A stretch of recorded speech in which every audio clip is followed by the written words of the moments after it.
Beleza, agora a gente vai passar para a implementação dessa ideia dos algoritmos genéticos no computador.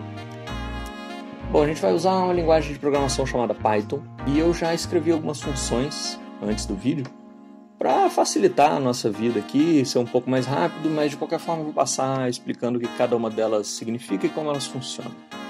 Então, se vocês lembram bem, a nossa primeira geração era formada por retângulos, né? E os retângulos tinham diversos tamanhos. Mas como aqui eu não quero trabalhar com retângulos mais, eu quero trabalhar com notas, eu fiz uma função que gera essas notas para mim aleatoriamente, com diferentes tamanhos. Então, beleza, vamos ver como funciona essa ideia desse gerador de notas.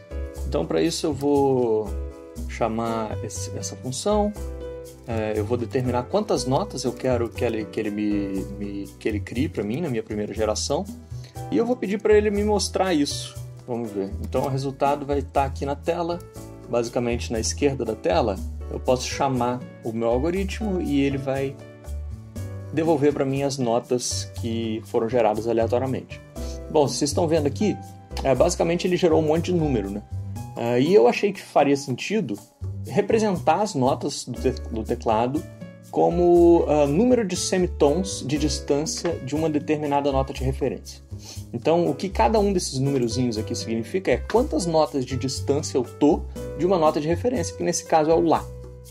Então, basicamente, eu tenho aqui o 1, ele significa Lá sustenido, porque eu estou a 1 semitom de distância, certo? O menos 2 é Lá bemol e depois Sol, né? 2 semitons de distância, menos 2 significa Sol, certo? E assim eu consigo gerar minhas notas aleatoriamente. Toda vez que eu chamar essa função, ela vai gerar um grupo diferente de 10 notas para mim, certo?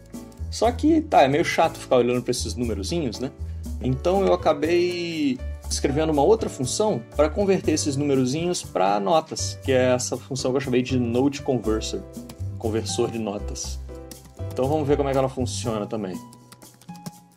Aqui eu vou fazer a mesma coisa de antes, pedir para imprimir, e agora ele vai gerar essas notas para mim, só que com os nomes de fato do que são as notas e com a altura delas também, se é o Dó 3, se é o Lá 4, o que quer que seja, certo?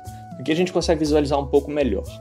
Terceiro passo para visualizar mesmo, ou talvez até para ouvir, seria gerar a partitura disso, certo? Então eu escrevi essa terceira função, que é o gerador de partitura, e ele vai gerar uma partitura com durações exatamente igual para todas essas notas que eu gero aleatoriamente. Então, se eu chamo essa função aqui agora, ela vai gerar para mim a partitura, que vocês podem ver na direita da tela aqui, certo? E aí a gente pode ouvir essa partitura, enfim, agora o negócio fica um pouco mais palpável pra gente, né? Então, tipo...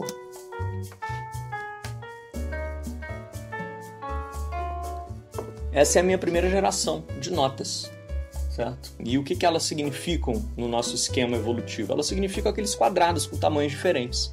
Então essa seria uma primeira geração gerada aleatoriamente com diferentes características. Nesse caso a característica é a altura exata da nota, certo? Beleza, vamos seguir em frente. Aqui a gente já tem as nossas notas, os nossos números. Agora vamos passar para a parte do algoritmo genético em si. Até agora eu mostrei como gerar os quadradinhos, agora vamos ver o que a gente faz com os quadradinhos para obrigar eles a passar por aquele processo evolutivo. Então aqui eu criei uma função que vai basicamente avaliar o quão boas as minhas notas são num determinado cenário evolutivo, certo?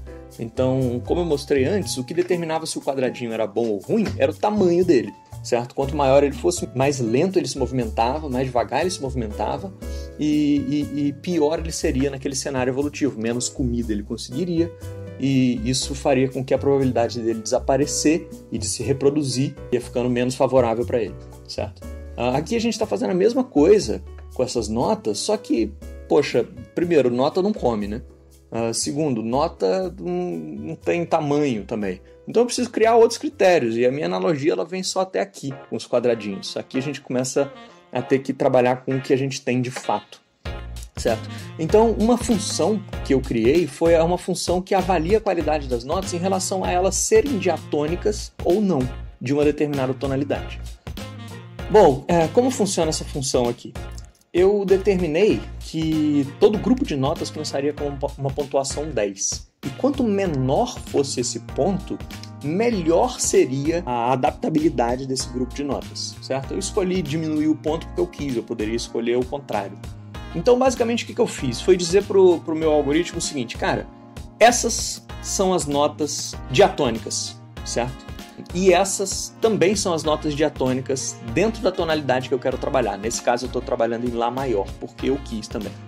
Eu separei em dois grupos, cons e supercons, porque além de diatônico, eu quero ver se essas notas são superconsonantes. Por exemplo, tem algumas notas que soam melhor junto do que outras. E melhor é relativo, mas vamos falar melhor para simplificar. E eu quis separar essas duas notas porque eu queria que o algoritmo percebesse que determinados grupos de notas seriam melhores do que outros em termos de consonância, certo? Então os superconsonantes são, por exemplo, as oitavas, as quintas, as quartas justas e a própria tônica, que seria o zero aqui, que significa o Lá, né, como eu expliquei antes.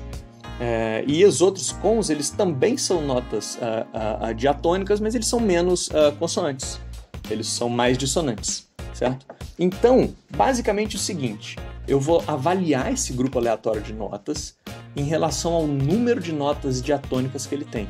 E para cada nota diatônica ou superdiatônica, que eu chamei aqui entre aspas, eu vou tirar um ponto desse meu critério de fitness. Quanto menor é o número de pontuação dele, mais adaptado ele está ao meu ambiente. Esse ambiente que eu criei arbitrariamente. Vamos gerar esses números aqui, só que eu também quero avaliar eles. Então eu vou pedir para o meu programa escrever na tela o quão boas essas notas são. Então diatonic, eval de avaliação e as minhas notas. Então seriam esses números aqui que eu criei antes, certo? Eu preciso passar isso dentro de uma lista porque é o jeito que eu construí a minha função, por isso que eu botei essas coisinhas aqui. Beleza, vamos ver isso em ação aqui. Opa, legal. Então aqui eu recebi dois outputs, duas saídas do meu algoritmo. 4, que significa que das 10 notas que eu gerei, 6 pontos foram retirados porque essas notas eram diatônicas e não diatônicas. Eu não vou ficar analisando isso aqui agora, mas a ideia é basicamente essa. Aqui a gente vê que tem um Lá, a gente vê que tem um Mi, um Fá, tudo B quadro, certo? Então acabou que a nota diatônica dessa minha sequência ficou bem alta, certo? A gente ficou 4. Lembrando que quanto maior é essa nota, menos diatônicos são as minhas sequências de notas, certo?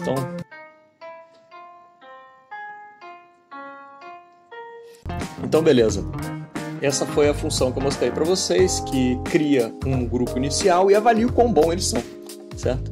Agora eu preciso pegar esse grupo e selecionar. Lembra daqueles quadradinhos sumindo? Eu fiz aquilo na mão, né? Mas eu não quero ficar fazendo isso na mão mais, eu quero programar o computador para fazer isso para mim. Então imagina o seguinte, eu vou criar 4 sequências de grupos de notas, certo? Vamos primeiro ver isso aqui. Vamos criar 5 sequências de 4 números. Criar 5 sequências de notas. Ok? Beleza. E agora, vamos visualizar pelo menos as sequências.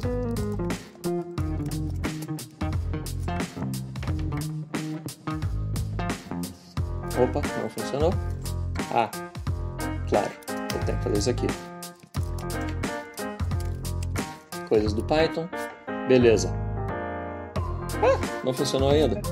Tudo bem, isso é normal. Números. Agora vai. Opa, beleza. Agora eu vou pegar a minha função fitSelector. Eu vou passar para ele uma lista de acordes, que é um grupo de notas. Eu chamei de acorde porque eu quis, não precisava. Eu vou falar para ele quantos melhores eu quero. Então eu quero quantos melhores? Eu quero os 2 primeiros melhores, os 3 primeiros melhores. Eu quero ver os 2 melhores. Ou seja, os 2 com maiores números de notas diatônicas. A função fitness, que eu criei antes, e eu coloquei essa função aqui porque eu posso mudar ela depois. Eu posso usar outra função de fitness que eu queira arbitrariamente. Então, eu vou pedir para ele imprimir para mim quais são esses caras. Quem são os melhores desse grupo gerado aleatoriamente? Quem são os melhores? Opa, beleza. Então ele me devolveu esses 2 grupos aqui, ok? Ele falou, cara, dado esse critério que você criou para mim aí, de que as notas têm que ser diatônicas, os melhores que surgiram aleatoriamente são esses aqui, tá ok? Então, beleza. Então, agora a gente segue o nosso algoritmo. Lembrando, a gente já tem uma função para criar grupos aleatórios de notas, lembrando da analogia dos quadradinhos, seria criar quadradinhos com tamanhos diferentes. A gente tem uma função para avaliar o quão bom eles são, e a gente tem uma outra função para selecionar, de fato, aqueles que são os melhores. Agora, a gente vai para essa outra função que eu chamei de matchmaker, que é fazedor de, sei lá, de pares. Mas a ideia dessa função é a seguinte: eu vou pegar esses caras que foram considerados os melhores, eu vou juntar eles em pares. Lembra daqueles quadradinhos sendo juntados no começo do vídeo? Então, eu vou juntar eles em pares e eu vou fazer com que eles gerem filhos. E o que são os filhos? Bom, o filho é nada mais, nada menos que a mistura do pai e a mistura da mãe, certo? E é isso que eu estou fazendo aqui. Estou selecionando um pai aleatoriamente entre os mais fitness. Estou selecionando uma mãe também entre os mais fitness. Eu estou determinando qual gene eu vou pegar do pai, ou seja, quais notas vão vir do pai, quais notas vão vir da mãe, e eu vou usar isso para criar o meu filho, que é esse carinha aqui, que é uma junção do pai, da mãe e do filho. Só que se vocês lembram bem também, naquele quadradinho mais verde mais claro, eu tenho também uma chance de mutação. Então, esse cara pode ser que ele receba características que não são nem do pai dele, nem da mãe dele. Então, beleza, vamos ver como é que essa função funciona na prática. Então, aqui a gente tem as nossas notas. Aí eu chego aqui e chamo matchmaker. Eu pego os mais fitness, ou seja, eu já preciso selecionar os mais fitness, que então eu preciso daquela função que eu fiz antes, fit_selector. Eu passo o meu grupo de acordes, eu passo quantos eu quero, no caso eu quero 2. Eu passo a função fitness, que é diatonic eval, certo? E é isso. E aqui eu vou ter os mais fit, que são os fittest. São esses caras aqui. Aí a minha função matchmaker vai receber esses fittest. Ele vai me dizer quantos filhos eu quero formar desses carinhas que eu fiz.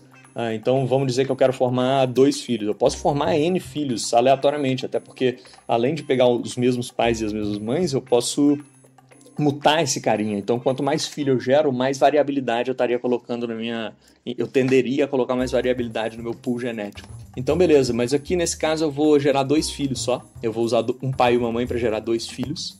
E o que mais que eu preciso passar? Eu preciso passar o initiator function, que é a função que eu vou usar para gerar genes aleatórios, novamente, que seria aquele carinha lá, o random gene.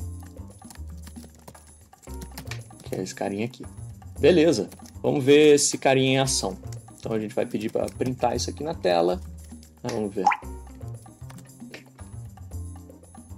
Opa, legal. Então basicamente o que ele fez foi, peguei esses 2 mais fittest, e gerei esses 2 filhozinhos aqui para você. Bom, beleza, agora a gente chega nas nossas 2 últimas funções que vão fazer de fato esse grupo de notas evoluir e passar por esse processo evolutivo que eu venho explicando até agora. Bom, essa função que eu chamei de Darwin, porque eu quis, recebe quantos indivíduos você quer considerar os mais fit, os mais bem adaptados da sua população.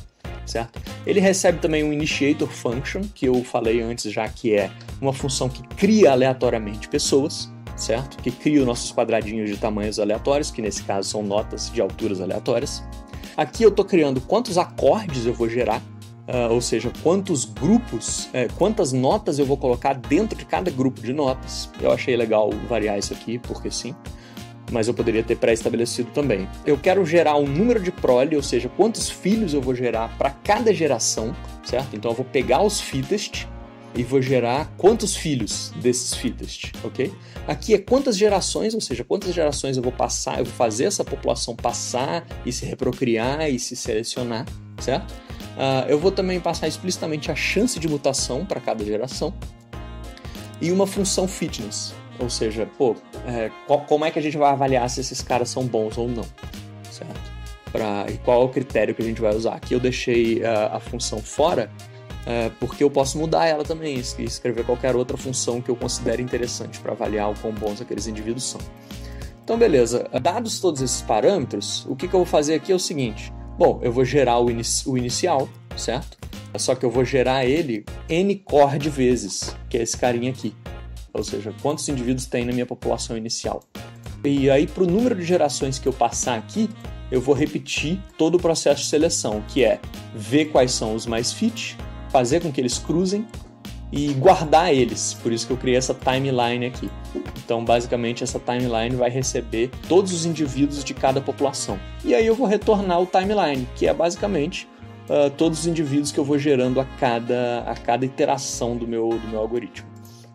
Essa função aqui de baixo eu não vou passar, porque ela não faz nada além de mostrar pra gente visualmente o que está acontecendo com esse algoritmo. Depois os códigos vão estar todos liberados no meu GitHub e vocês podem olhar elas se vocês quiserem. Então, basicamente, eu fiz uma função pra gente ver o que está acontecendo evolutivamente. Bom, e agora a gente passa para a aplicação desse algoritmo e a gente vai gerar umas músicas com isso. Vamos ver o que acontece.